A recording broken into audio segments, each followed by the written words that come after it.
Well, as the ancient proverb goes, throw a baked potato at my head because I'm done. Somehow, Scott Rudin returned. Oh my god, hey, welcome back to my theatre-themed YouTube channel, or hello to you if you are listening on podcast platforms. My name is Mickey Joe, and I am obsessed with all things theatre. I am a content creator here on social media, as well as a professional theatre critic. Usually I review the shows that I get to see around the world, but sometimes I also share my own opinions about theatrical news happening globally, happening in the West End and on Broadway. And today is one of those days, because we are going to be talking about the return of the once cancelled and since now apparently entirely self-actualized producer Scott Rudin, who once threw a stapler at somebody's head in a fit of rage and is now producing a Broadway play starring Laurie Metcalf at the booth. Now, the reason that this conversation is bubbling up right now and that some people are talking about this is because the details of that play have just emerged and it's all definitely happening, but it's not necessarily a huge surprise, because earlier this year a piece was published suggesting that Scott Rudin may be looking to perpetrate a Broadway return with a couple of particular creatives, a couple of particular actors alongside him. That is one of many articles that we're going to be taking a look through as we recap the story of what exactly happened to Scott Rudin with his cancellation a few years ago, and then the whole post-cancellation era that we are now just beginning to live through. If you're one for conspiracy theories, I heard briefly and anecdotally that some people have suggested he might have been in a silent and secretive capacity involved in a couple of shows between his last public Broadway project and now, but in any case, he is gearing up for a very public return. And there's an awful lot to say about this. Of course, everything that I am going to say herein is pulled from various different pieces, as well as a handful of my own opinions from afar. I have no personal experience with Scott Rudin, can you imagine? But I also think that hopefully the conversation that we might find our way towards by the end of this will be one about the entire industry and, you know, the certain climate of the industry of which this behaviour is indicative that, you know, could stand to shift, and ideas and problems that are bigger than one individual and their cancellation and return. Of course, I anticipate lots of strong opinions about this in the comments section down below. When we engage with topics like this, with stories like this, you have to remember that everyone we are talking about here is an individual human being, and that as you engage with each other in the comment sections, you are also human beings as well, and we should all be respectful of each other's opinions. Let's talk about the story so far.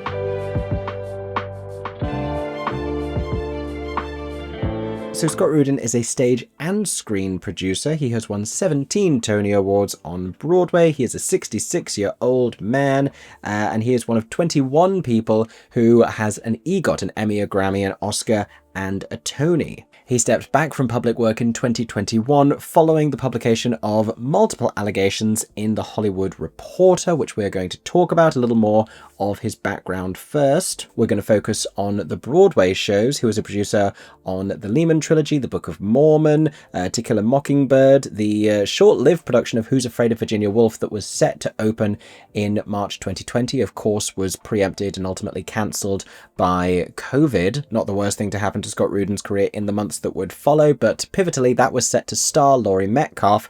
In fact, it briefly did, alongside, I believe, Rupert Everett.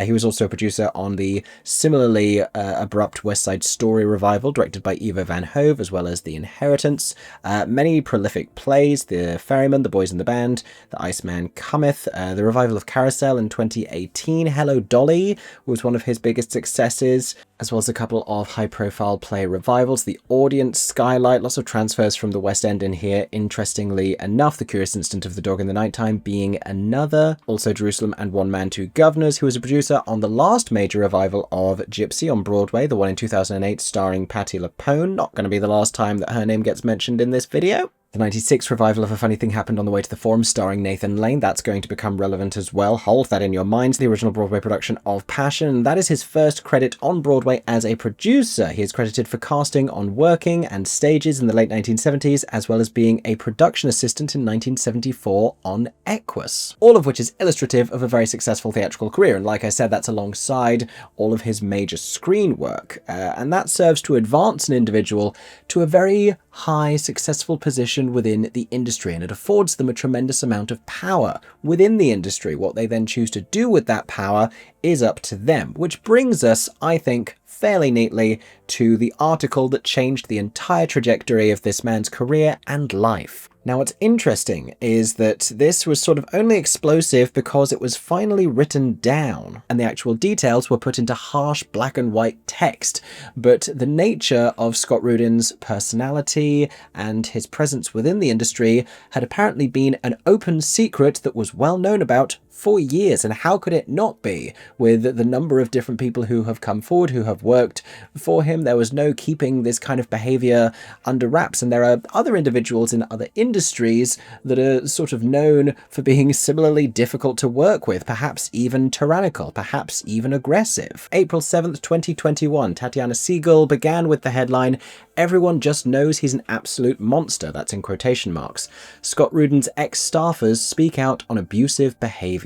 And we start with an anecdote of one particular example of that behaviour. A brisk Halloween day in 2012. At about 4:15 p.m, more than 10 hours into a typical Rudin day that began at 6 and never wrapped before 8, which is frankly already violent enough, the Oscar-winning producer was enraged that one of his assistants fails to get him a seat on a sold-out flight. In a fit of fury, he allegedly smashed an Apple computer monitor on the assistant's hand. The screen shattered, leaving the young man bleeding and in need of immediate medical attention. This is not just problematic behaviour, this is in fact violent, physically abusive, and very possibly criminal behaviour. The wounded assistant headed to the emergency room and Rudin called his lawyer, according to another staffer there that Halloween afternoon. Everyone else huddled in the conference room, shaken. Later in the article, Siegel goes on to say, for some 4 decades, Rudin's abusive behaviour has been chronicled, even celebrated by the press. In a 2010 profile, this publication dubbed him the most feared man in town and called him dazzlingly charming, one paragraph after describing acts of cruelty and intimidation. In a 2005 Wall Street Journal profile with the headline Bosszilla, Rudin himself pegged the number of assistants he burned through in the previous 5 years at 119. But in October 2017, Harvey Weinstein was toppled from power following twin investigative reports in the New York Times and the New Yorker detailing his sexual predation, ushering in the industry's #MeToo era. That reckoning has expanded in scope to include toxic behaviour, encompassing everything from racism to milder microaggressions. Still, there has been no reckoning for Rudin, 62, one of the industry's most decorated producer whose films have earned 151 Oscar nominations and 23 wins. He's even more successful on the theatre front, having nabbed 17 individual Tony Awards, yada yada yada. During a single week that year, the drama earned more than $1.5 million at the box office. How times have changed, breaking a 118-year-old record in the process. Don't get comfortable, To Kill a Mockingbird back in 2018, because everything's about to get crazy as far as prices for plays are concerned. And hey, maybe that's why Mr. Rudin is so desperate to return to Broadway. Maybe he wants to recapture that title for himself and, you know, take back the record for the highest grossing play. Or maybe he's just caught wind of how much money you can make right now and how quickly some of these productions can recoup, because you now get to charge hundreds upon hundreds of dollars per ticket. Now, this piece is extensive, and critically, it shares in explicit detail some of the violent behaviour that Scott Rudin had become known for. He threw a laptop at the window in the conference room and then went into the kitchen, and we could hear him beating on the napkin dispenser. Think of the napkin dispensers, people.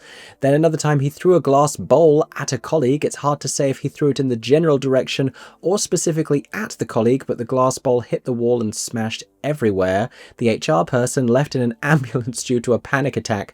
That was the environment. I shouldn't laugh. I do feel badly for that HR person, but that is a comedy sentence that writes itself. And one really telling line here shares that Rudin tantrums have been well documented going back 4 decades and are said to have at least partly inspired the 1994 assistant revenge fantasy film Swimming with Sharks. It's later in this article that the story will be shared about Scott Rudin throwing a potato at somebody's head. I think the stapler incident is also in here as well, and just a lot really embellishing around the climate of fear and hostility which Scott Rudin is said to have brought with him into the working environment. Now, in the wake of this article being published, there was a substantial backlash, and there was also later that month a march on Broadway in which many people called for Scott Rudin to be removed from the Broadway League. He subsequently was. That wasn't the only issue that they were demonstrating around at the time. There was also a call to diversify representation on Broadway and offer more recognition for trans and non-binary individuals and marginalized groups. Essentially, at the time of the pandemic era Broadway theatrical shutdown,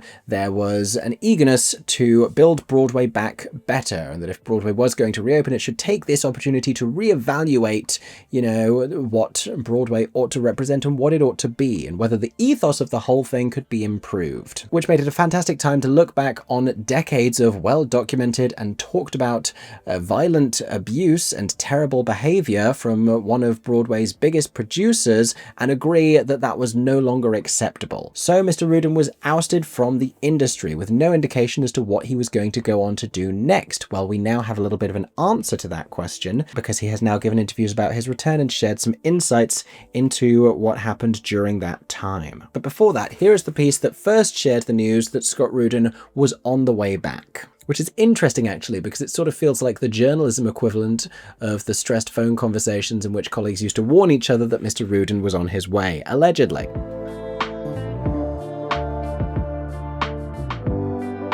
So this was in the New York Times in late March 2025, just under 4 years after he had left the industry amidst all of this backlash.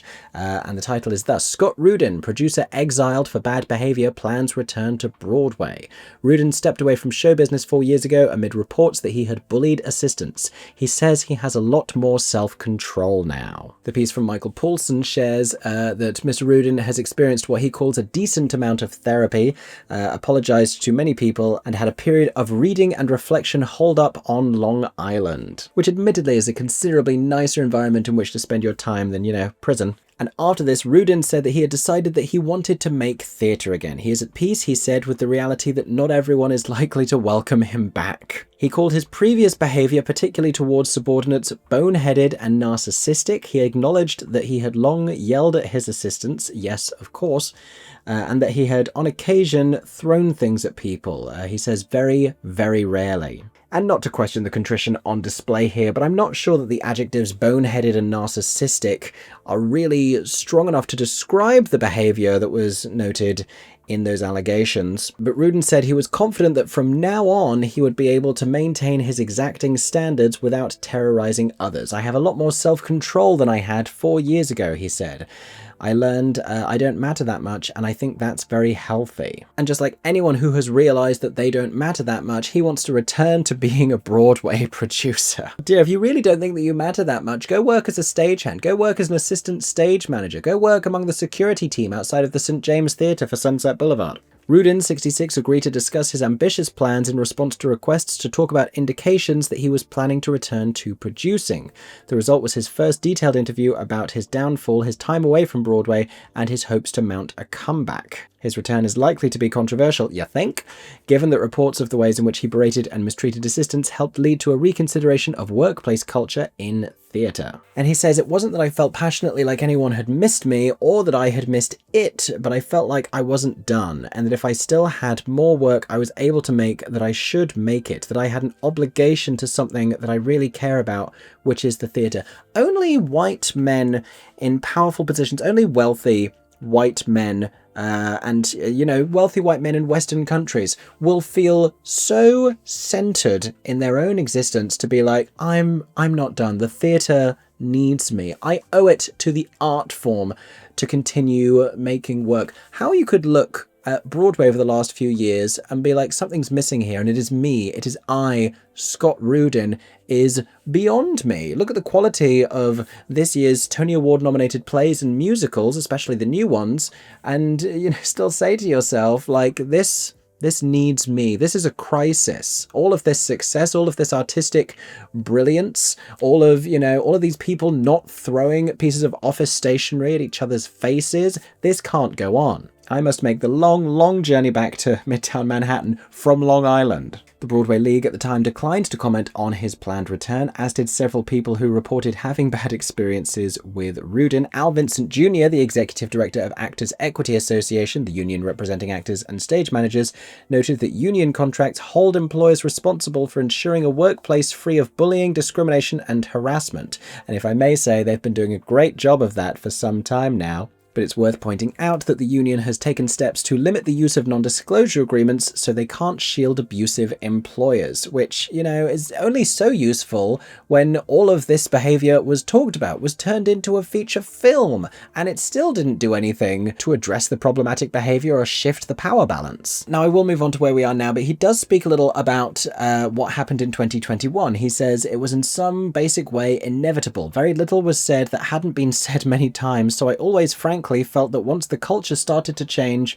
one day it was going to change for me." The possibility that he might have changed alongside that obviously was alien, and I think that is a really telling thing to say. And I don't know, and I want to believe that people can change, and I want to give people the benefit of the doubt and respect the work and the rehabilitation, but to reflect on the time and say, well, me getting cancelled was always going to happen, because, you know, the culture was always going to change at some point and my behaviour was going to eventually be deemed too unacceptable.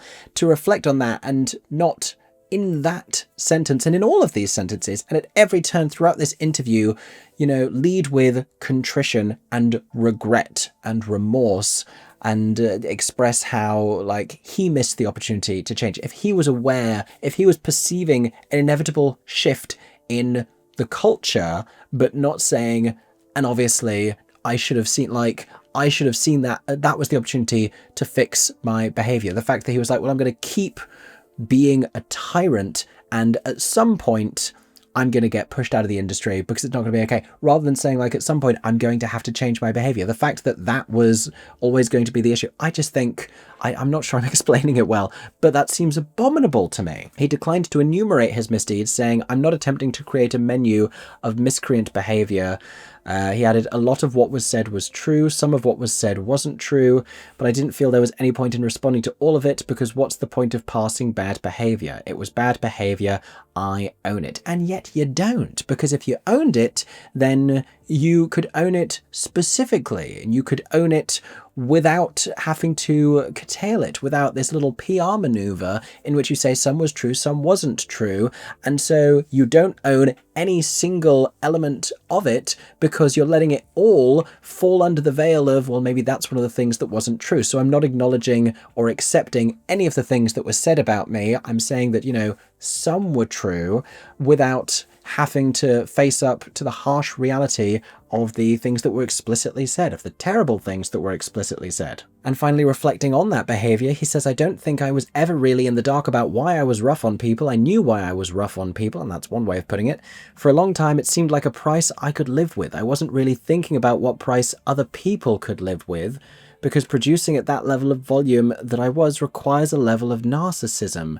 If you don't inherently believe you're doing better than other people, why are you doing it? There are better ways to make a living." This is horrible. This is an absolutely horrible reflection. This after the time that he's spent away. This after all of this.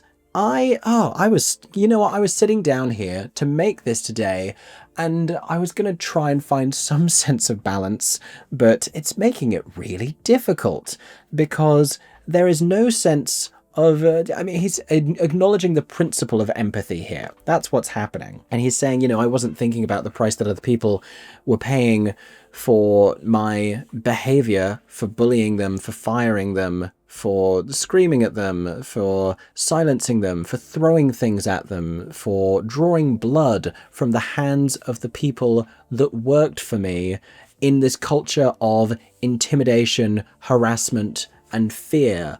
And he says that's a price that he could live with. And he puts it down to narcissism. And I think there's a real false equivalency here where he is equating narcissism with violence and with aggression. And I think there are plenty of narcissistic producers. I think there are plenty of producers who may be difficult to work for. And, you know, I've heard things anecdotally about a whole handful of them. I've heard other people being invoked in sentences alongside Scott Rudin. Like, oh, imagine having worked for Scott Rudin and X other producer. Like, I have heard that said by people who have worked for a very long time in this industry, but I just don't feel like the perspective has shifted enough here. He does go on to say that he had made the profound mistake of believing that anything and anybody who got in the way of what he was trying to do could cause it to fail, but that isn't true, and being away from it for a while made him feel differently about it.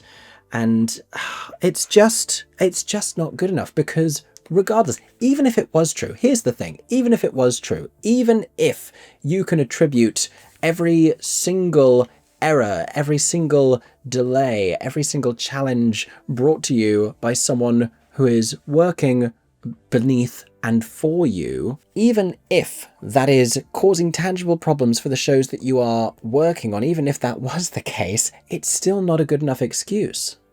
It still doesn't justify the violent, the aggressive behavior, nor does it suggest that that's necessarily a good management technique or beneficial for the shows that you are working on. Who's to say that that was to their benefit? And that's kind of what he's saying now, as he's realizing that that's not the best way of doing things, but there's still no consideration for the human factor, that these are human beings. And my God, who's going to work for him now? Who's going to take that job? Who's going to take the HR job and all of it? Think of the HR people, really. And there's more of that piece that you can read, but here is the very recent news about the specific play that is going to be the focus of Scott Rudin's Broadway return as a producer.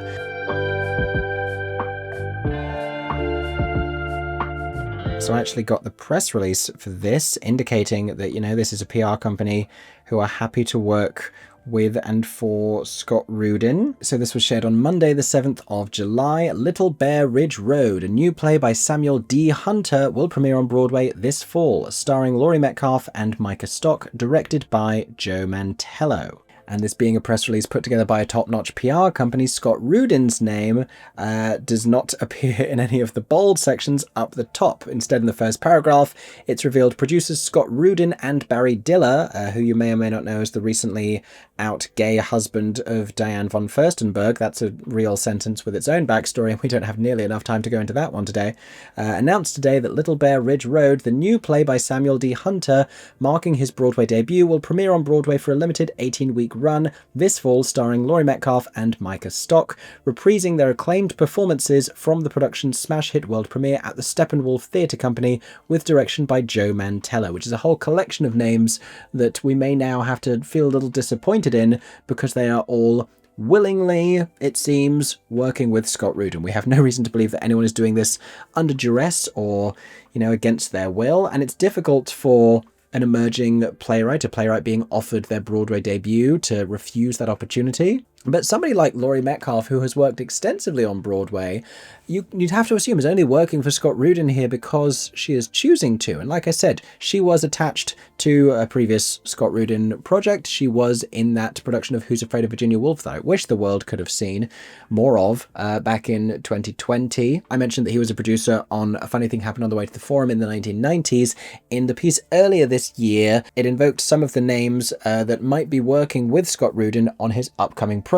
Laurie Metcalf was mentioned then, so was Nathan Lane, so was director Joe Mantello, who is attached to this. Now, this is going to the Booth. Performances will be beginning on Tuesday, October 7th, ahead of an opening night later that month. That does mean that the current tenant at the Booth, John Proctor is the Villain by Kimberly Bellflower, will be concluding its limited run as currently scheduled. And you have to laugh, because this is a play that, from the adolescent female perspective, unpacks the Me Too movement and has a lot of powerful and important conversations centering the adolescent perspective about how men in positions of power choose to behave. And there is something of a considerable irony that that brilliant play is going to be finishing, not closing earlier than, you know, it was planning to, but that the next tenant at the Booth is going to be a Scott Rudin produced play. You just have to laugh at the irony of it all. And I'm a fan of Joe Mantello. I enjoy Joe Mantello's work. I've heard great things about the writer Samuel D. Hunter. I have wanted to see Laurie Metcalf on stage again for the longest time. I saw her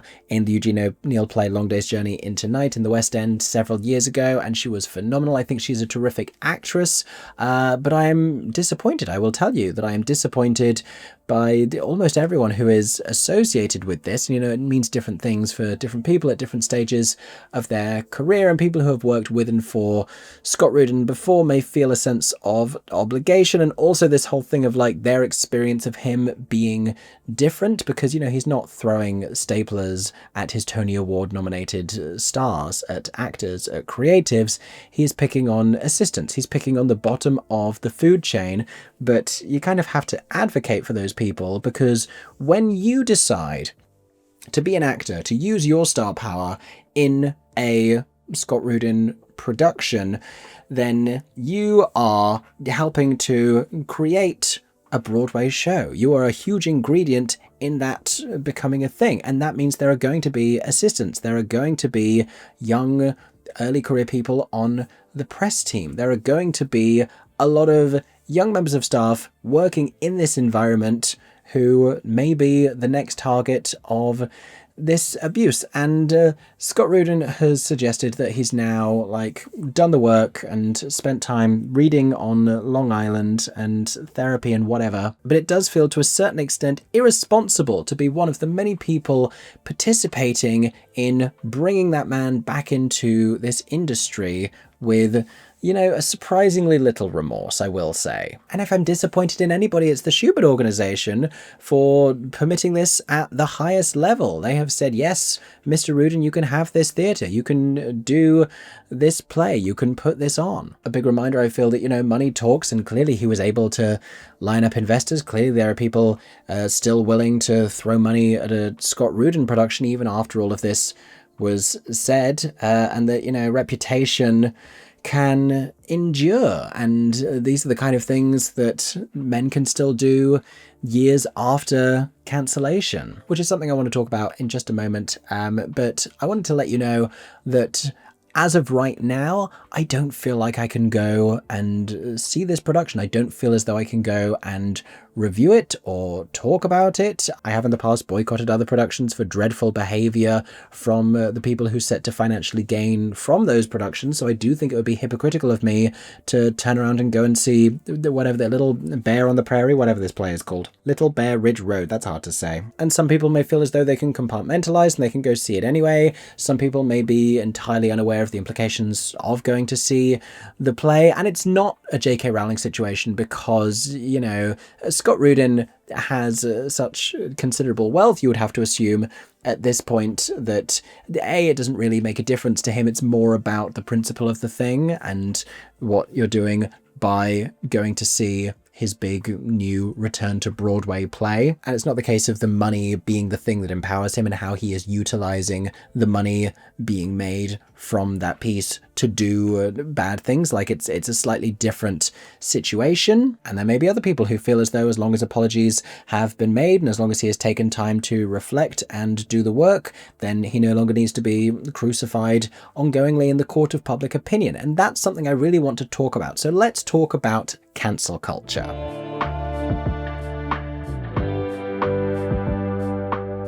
Now, I don't love the phrase cancel culture. I think it's more important to talk about accountability, just because when you start saying cancel culture, people have strong opinions about it and it invokes a whole other thing. Whereas accountability as a concept is something that we can all understand and something that we all know is important, and the idea of consequences and facing up to what you've done and saying you're sorry. That's something we're all taught as very small children. Hopefully, some of us aren't. And the reality is that this just looks different for different people, and it has all to do with power, because in the grand scheme of things, and in the grand scheme of a decades-long career in the entertainment industry, 4 years to go and just lay low and wait for everything to blow over and then come back having faced relatively little consequences other than just putting your career on pause is not that huge a punishment to experience, but also who among us gets to decide what exactly the nature of this punishment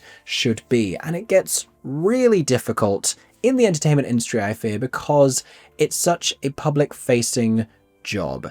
And I think, you know, if someone was unkind, let's separate ourselves from like the physical assault of it all. If someone was unkind, if someone was a bully perhaps in their workplace to one of their colleagues, let's say they're working as a cashier at a supermarket, at one specific supermarket, if they're a bully to their colleague, someone who works beneath them, and this gets found out and this gets talked about and reported and they find out that it's true, does that person get fired? Perhaps that's the correct consequence.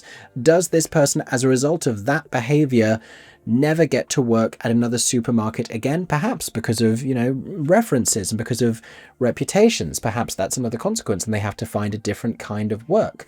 Does that person, as a result of this, never get to work in their field of work ever again? Do they have to take a lesser job? What do we mean by a lesser job? What's a lesser job? What's a lesser industry? And that feels a little comparable with some of the conversations that we have sometimes around the cancellation of actors and performers and presenters and, you know, really public-facing individuals. I'm reminded, and I think these two allegations are worlds apart for what it's worth, but I'm reminded of things that were said about Lea Michele's behaviour on the set of Glee and people who then never want her to be employed again. And, you know, she's an actress and that's the job that she has, and that is her career. But because that job is seen as a privilege, is seen as this exciting opportunity, people think it's a privilege for her to simply be employed and that she shouldn't get that privilege anymore, that she ought never to work again because some people, well, multiple people, said that she was mean on a set of a TV show that she did. And the nature of those allegations that also spoke about microaggressions is an entirely different conversation that I don't mean to trivialize now.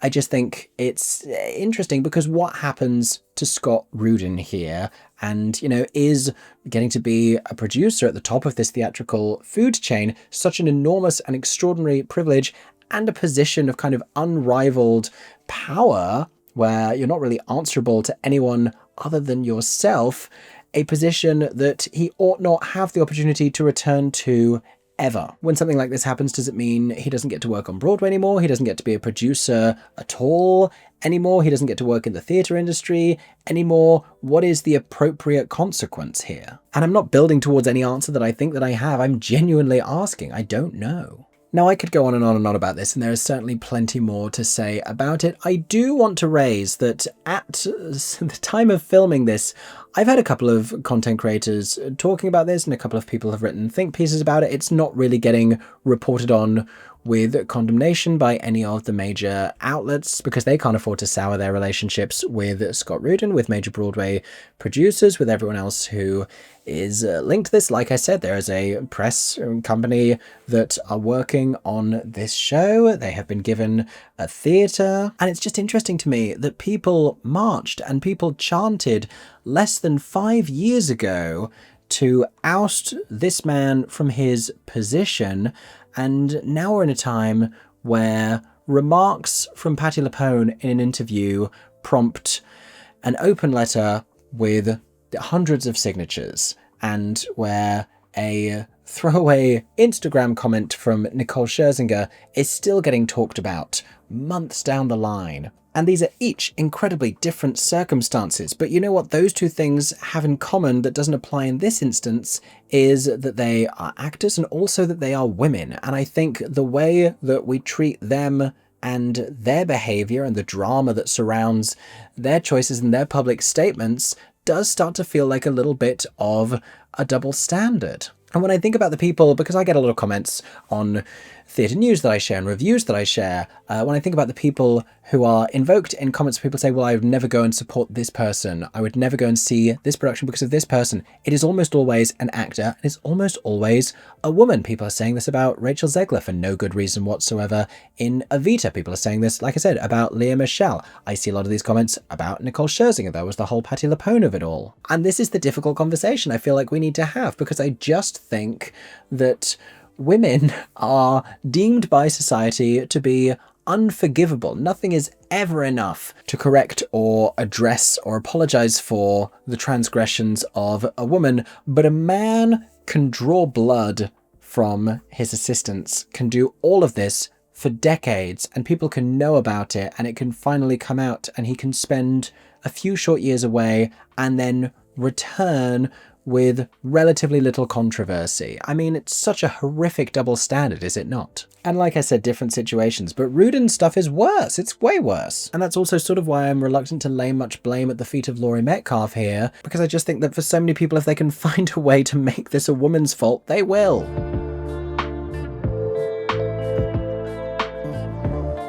And I want to finish all of this by sharing a small part of a much bigger thought that I've been having for a while now, and I want to talk about the words that are written on my t-shirt. For podcast listeners, I'm wearing a t-shirt that was created for charity for the Theatre Support Fund in the wake of the 2020 theatrical shutdown. My t-shirt says, "The show must go on."